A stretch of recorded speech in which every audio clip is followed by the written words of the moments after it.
All right, Raider Nation, he is an accomplished author, an aviator, an astronaut, and of course a huge Raiders fan.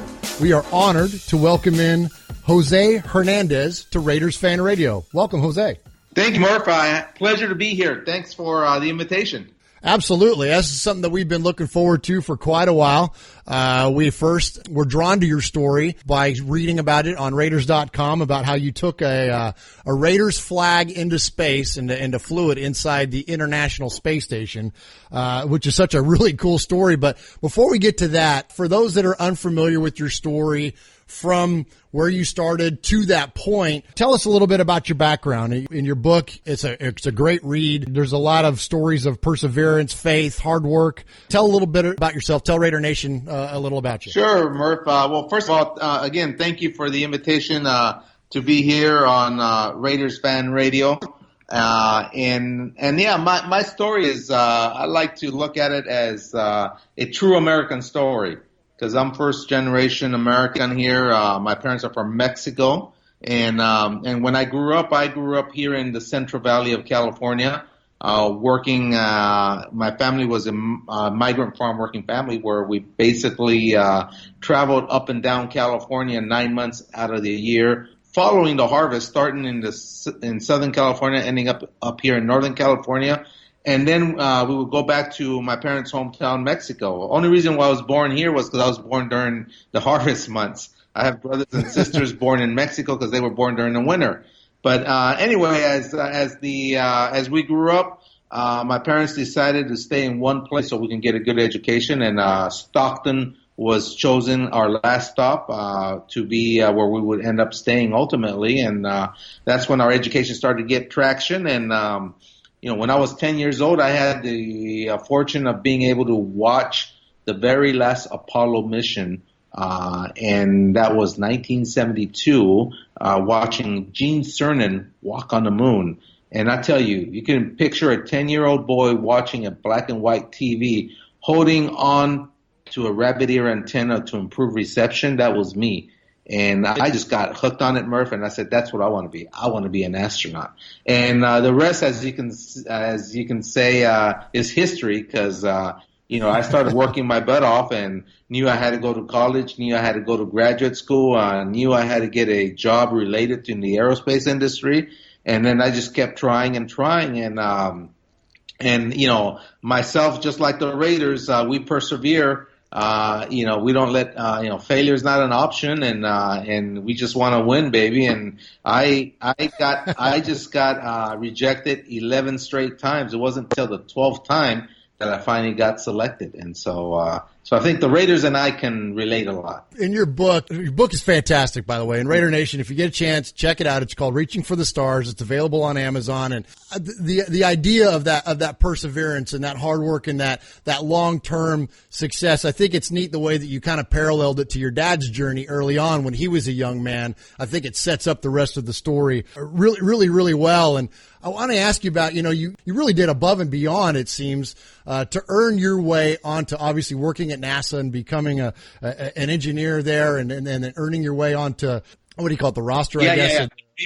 Being selected as part of an astronaut class, huh? Thank you. Yes. And so you make it up all the way to that point, and then the day of your launch, the day you're having the realization of your dream, they call off the mission, like literally seconds before you're supposed to take off. How did that feel when you feel like you were so close to realizing your dream, and then it just all of a sudden it kind of got put on hold, and it kind of puts you in a holding pattern? Well, yeah, the unfortunate part was it was bad weather, and if you've got lightning within a 25-mile radius of a launch, you screw up the mission. And like you said, if you could imagine, there's a crew of 7 of us. We were all dressed up in our flight suits and helmets, strapped into the shuttle, and we reached a 9-minute hold. And at that point is when they decided to scrub the mission. So we were within minutes of launching, and they said, "Well, it's not going to happen today, guys." And so you got to get out of there again, undress, and you got to do the whole thing again over. But you know what? I waited 12 years to get selected, and it was another 5 years on the training side to be part of the mission. So I had waited a total of 17 years. And since I started applying. And if you look at it, it was actually about 35 years since since that dream was conceived as a 10-year-old. So I figured, I could wait another couple of days. Wasn't a big deal for me. Well, let's talk a little bit about your Raider fandom. Tell us about where that came from. Obviously, you grew up in the Central Valley of California, so you're close proximity to Oakland, to the Coliseum, and to the Raiders. So tell us a little bit about where your Oakland Raider fandom was formed and how that's been a part of your life. Well, ever since I was a kid again, about that age I remember the Raiders when, it was in the days of Kenny Stabler, the Snake. And I was always a Raider fan, and then Jim Plunkett also made a big impression on me, and so I've always been a Raider through the bad times and through the good times. I'm not a bandwagon kind of guy. We're 2-0 right now, so it may seem like I'm a bandwagon kind of guy, but I trust me, I'm not. I've always rooted for the Raiders, and so that has always been my team. Well, when you took that Raider flag into space, it was in 2009, and that was kind of right in the middle of our downturn. Yeah. So no, I don't think anybody would accuse you of being bandwagon. Yeah, exactly. That was a funny story there. If you don't mind, I'll tell you that story. Please. How it happened. When you train for an astronaut, you get selected and you train for 2 years. You're basically an astronaut candidate. So you got to learn how to fly jets. You got to learn how to work on the space shuttle, on the International Space Station. So you train for 2 years. And once you train, you take your written exams, oral exams, you do flight simulations. You got to pass all that. Then you're eligible for flight assignment. But while you're waiting for your turn, you take on a technical assignment. And my technical assignment was called Astronaut Support Personnel. And what astronaut support personnel do is they go about 2 weeks before a launch to Kennedy Space Center, and we prep the inside of the vehicle. All the instrumentation you calibrate, communication systems, get everything ready, the flight deck ready for the crew to get in. And the last thing I do is I strap them into their seats. And unfortunately, my face is the last one they see before we close the hatch, and then they blast off into space. When they come back home, my face is the first one they see because we open up the hatch and we unbuckle them and get them out of there as soon as possible. And so I did about 2 or 3 years of that, and then I got assigned to my own mission. And so I leave my technical field and I start training for 2 years for a 14-day mission to the International Space Station aboard Space Shuttle Discovery, and the day comes for launch, right? Well, when the day comes for launch, you're only allowed to take about 10 things, and they can't weigh much, and they have to be smaller than kind of like a little earring box kind of thing. So you're very limited what you can take as what you take. And what I took obviously were mine and my wife's wedding rings, some crucifix for my kids and stuff like that. So we can say, hey, they were flown in space kind of thing, right? And But then I said, hey, I want to take something that's meaningful to me as well. And I said, I want to take the Raider flag with me. Wouldn't it be cool for me to be floating up in space holding the flag? I just figured that would be a cool picture. I said, no one can accuse me of not being a Raider fan, man. And so, but the dilemma is, how am I going to get it? Because I already reached my maximum 10 items and it doesn't fit in the thing. So because I was working as part of the astronaut support personnel, I already knew the guys that we work with to get the vehicle ready. And so we kind of did a contraband thing. I told my guys that I used to work with, I said, hey, guys, I got this problem. I said, I want to fly this flag. I don't have room for it. How can we do that?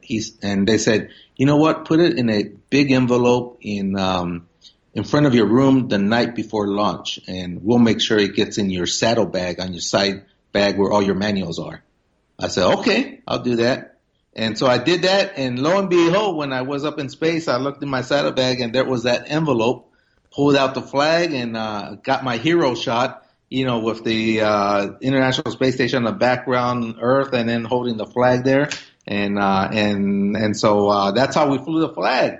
And so as soon as I got back, I then sent an email to the Raider Organization Public Affairs Office, and I sent a copy of the picture, and I said, hey, I would love to donate this flag to the Raider organization. I just got back from space. I want to give it to you guys. And I hit return. I kid you not, about 25 seconds later, the phone rings. And it's someone from the Raider organization. They say, yes, we would love to have the flag. We want to invite you over for a game, and you can present it and all this and all that. And I said, well, wait, first, I got to make sure it's okay with the lawyers at NASA and all that, because, we can't take free stuff unless it's something that makes sense, and the lawyers have to sign off on it. So being NASA and all.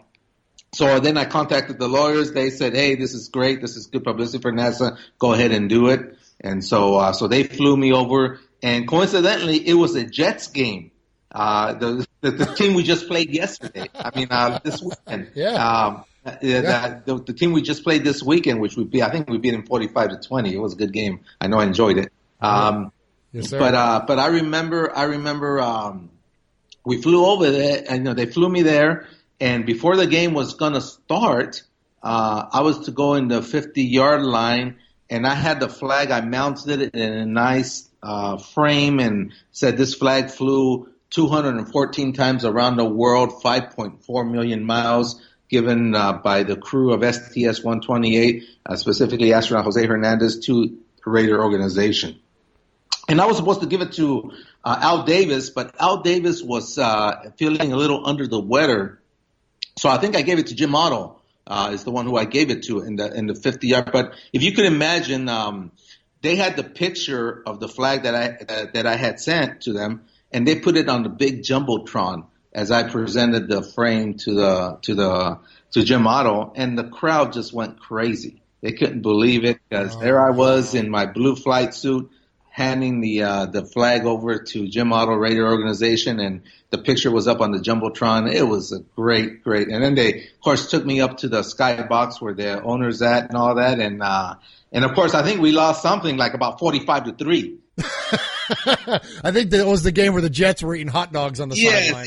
It was. We got our butts kicked. I think Jim Otto was so embarrassed. He said we should have brought you to another game, an easier game.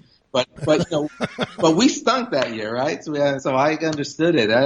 But and that's the story. That's the story of the flag. So it's somewhere. I'm hoping it's somewhere within the Raider organization in the offices, business offices over there, hung up with my picture there. So. That's a fantastic story. And the picture is great. As you mentioned, you see the space station in the background, the flag's just floating there in front of you. How does that happen? I'm curious about that. It's not like snapping a selfie in front of a stadium, right? There's got to be a lot to be able to orchestrate that, to take that picture. Is there a lot more that goes into it than maybe what we realize? Not really. We, one of the courses we take, we learn how to be good photographers. So we take photography lessons, and we have the cameras, and so we're always constantly taking pictures of the experiments we're doing. We're doing Earth observation, taking pictures out of the outside. So taking pictures, that was kind of like I wanted to do it before my commander saw it. So I did it real quickly. I unfolded it, took it out, and asked my buddy quickly, take the picture before the commander comes. I'll get myself in trouble. And so we took the picture, I folded it back up and put it back in my saddlebag, and didn't take it out again.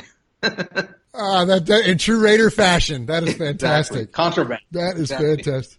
Jose, again, thank you so much for joining us here on the show. Before we let you go, I wanted to ask you about a couple of things. Is that one, I know that you work a lot with, you have a foundation, of course, and then also you're working a lot with the relief efforts that have been going on. As a former NASA, obviously employee and engineer and astronaut, you have a lot of connections to the city of Houston and to the state of Florida, and also to Mexico, where obviously they're dealing with the aftermath of the earthquake and the devastation that has brought. Tell us a little bit about some of the ways that Raider Nation can get involved. How can we help? How can we contribute? What are some things, some folks that you're working with that you could point us towards? Yeah, absolutely. Well, as you pointed out, Murph, Hurricanes Harvey and Irma, respectively in Houston and in Texas and Florida, wreaked havoc, and most recently Maria in Puerto Rico. And then of course, a few days ago, the earthquake in Mexico City. We've had our shares of disasters here in North America, as a result of that, I have a foundation. My foundation is dedicated to, here in the Central Valley, is dedicated to doing STEM outreach, science, technology, engineering, and math. And so we reach out to the kids, much like how football players reach out to kids about sports and aspiring to be football players. I do the same thing, but I do it on the science side, and I want them to aspire to be astronauts, scientists, mathematicians, and that sort of thing. So we have this foundation, great foundation, 18-member volunteer board that raises funds, and we have programs out here in the Central Valley to get these kids interested, including summer programs at University of Pacific here in Stockton, California. But because of these events, recent events, we felt we needed to do something else and expand it a little bit. So we have in my website, astrojh.org, we have a button there to where you can give specifically. I think it takes you to a GoFundMe page that specifically is for the hurricane victims and the earthquake victims. I travel a lot to Mexico City. And I travel a lot to Houston as well. I teamed up with Mattress Mac from Houston, where any money I give him, he's going to match it and give gift certificates where they would buy mattresses and furniture that's needed as a result of flood damage to the people that need it. And so we're raising funds for that. I started off the funds with giving $1,000 of my own, and so we're looking at growing it. We just came out with it a little late. We keep coming out with it, but I think better late than never in terms of raising funds and helping people that truly need it because of these natural disasters. Well, that's awesome. I think it's admirable not only what you're doing, but it's been I think it's been a nice thing to witness the way that people have reacted to this and the way that the fundraising has gone on, whether that be obviously J.J. Watt, the football. Yeah, he's done a tremendous job. Yeah, absolutely. J.J. Watt's been great, and he came out with it early on, and kudos to him for coming out real early and got it done. And he's raised millions, so my hat's off to him. So before we let you go, Jose, I did want to ask you about, we always ask our guests to give a message to Raider Nation. There's been a lot of, a little bit of strife within the fan community, with obviously with the pending move, with the Raiders moving to Las Vegas. Yeah. I'm from San Jose, California. You're from the Central Valley. My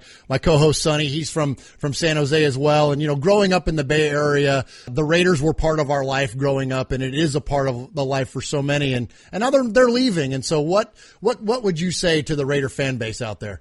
Hey, once you're part of the Raider Nation, you're always part of the Raider Nation. Remember, they left us to go to L.A., and they came back. We survived that. I still rooted for the Raiders when they were in L.A. You guys got to look at the glass being half full, not half empty, guys. I mean, they're moving to Vegas. I mean, what better excuse do you have to spend a weekend in Vegas? Is you catch a Raider game, you have your wife catch some shows, and you do a little gambling. I mean, it's great. I think it's going to be a great, especially for us, the type of Raider fans that we are. I think it's going to be a win-win situation for everybody. So look at the glass as half full, not half empty, guys. We'll be traveling to Vegas more often. That's awesome. I think we agree with you wholeheartedly. What better place, right? Exactly. To go and enjoy a football game, the entertainment capital of the world. Yeah, if they have to move somewhere, hey, Vegas is the best place they can move to. Well, good deal. Well, again, thank you so much, Jose, for joining us here on Raiders Fan Radio. I can't tell you how appreciative we are of your time, and your story, again, is inspiring. It's a great read, Raider Nation. I encourage you to check out Jose's foundation. Look at astrojh.org. Please direct everything back to there. And again, yeah, thank you, Jose. We really do appreciate you joining us. Yeah, and if they're interested in reading my whole story, like you said, Murph, the book is on Amazon. It's called Reaching for the Stars, and yours truly, Jose Hernandez, is the author. And it gives my whole story there, including a recipe of reaching your goals. There's a simple 5-ingredient recipe that will help you reach whatever goal you want to reach. Fantastic. Well, do you want to leave us with that? Yeah, absolutely. It's a very simple. It's the same recipe my dad gave me when I wanted to be an astronaut. He sat me down on the kitchen table and said, "You want to be an astronaut?" He said, "You got to follow these 5 steps. Just define what you want to be when you grow up. Recognize how far you are from that goal. Draw yourself a roadmap so you know how to get there. Prepare and go to school because you got to go to the university for what you want to do. And then he says, that same work ethic you put out picking cucumbers and tomatoes in the summers, he pointed to my books on the kitchen table and said, you put it here. He said, mix that up, and that's the recipe to succeed. 5 ingredients. I add the 6th one, which is perseverance, which is what me and the Raiders have, and that is never, ever, ever give up on yourselves. And because NASA rejected me 11 times, it wasn't until the 12th try that I finally got selected. So there you go. 6 ingredients to succeed. Awesome, Jose. Well, thank you again. Appreciate your time today, and we'll look forward to talking to you again soon. All right. Thank you very much, Murph. I really appreciate it.